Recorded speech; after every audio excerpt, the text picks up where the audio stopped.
Hello, hi everyone, welcome to my channel. मैं हूं doctor Poonam. तो फ्रेंड्स, आज मैं आपको बताऊंगी कि एक्यूट केस में आप पेशेंट से यानी मरीज़ से क्या क्या पूछ सकते हैं। तो एक्यूट केस आपको किस तरीके से लेना है, उसके बाद आप मेडिसिन प्रिस्क्राइब कर सकते हैं। तो फ्रेंड्स, अगर आप एक होम्योपैथिक डॉक्टर हैं या अगर आप होम्योपैथिक प्रैक्टिस कर रहे हैं या अगर आपका बीएचएमएस कंप्लीट होने वाला है या आप बीएचएमएस कर रहे हैं, तो ये जो वीडियो है आपके लिए काफ़ी यूजफुल है।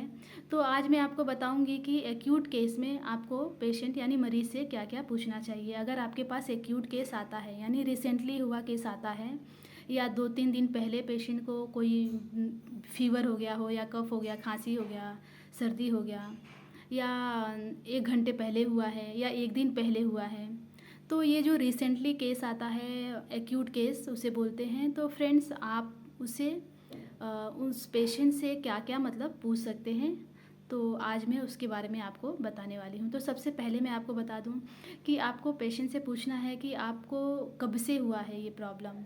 जैसे कि सपोज कोई पेशेंट आया मेरे पास, उसको फ़ीवर है, तो उसे आपको पूछना है कि कितने दिन से आपको फ़ीवर है, या आपने क्या खाया था, क्या पिया था, या ठंडी हवा में गए थे उसकी वजह से तो फ़ीवर नहीं हो गया।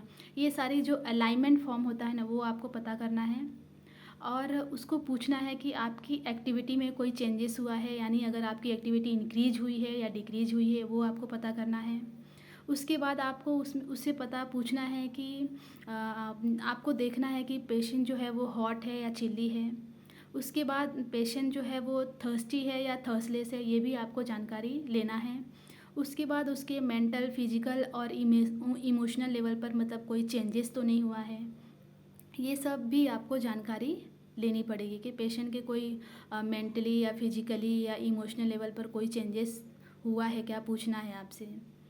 उसके बाद फ्रेंड्स, ये जो मैंने आपको बताया, उसके बाद लास्ट है कि उसे ये भी जानकारी आपको लेना है कि उसका जो एपेटाइट है यानी उसको भूख कम लग रहा है या ज़्यादा लग रहा है, ये सारी आपको जानकारी लेनी है। तो फ्रेंड्स, अगर आपके पास कोई भी पेशेंट आता है जिसको एक्यूट केस वाला, तो आप ये सारी जो जानकारी है, ये सारी जानकारी इकट्ठा करके रखेंगे ताकि आपको मेडिसिन देने में बहुत ही ईजी हो और आप जल्दी से मेडिसिन प्रिस्क्राइब कर दें। तो एक्यूट केस में बहुत ही अच्छा रिजल्ट मिलता है।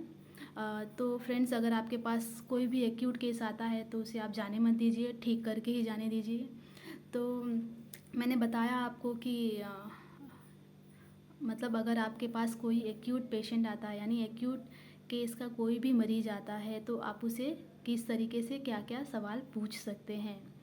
तो आज का ये वीडियो आपको कैसा लगा, आप मुझे बताइएगा कमेंट्स करके। और अगर मेरे चैनल पर नए हैं तो सब्सक्राइब करना मत भूलना और वीडियो को लाइक करना मत भूलना। Thank you.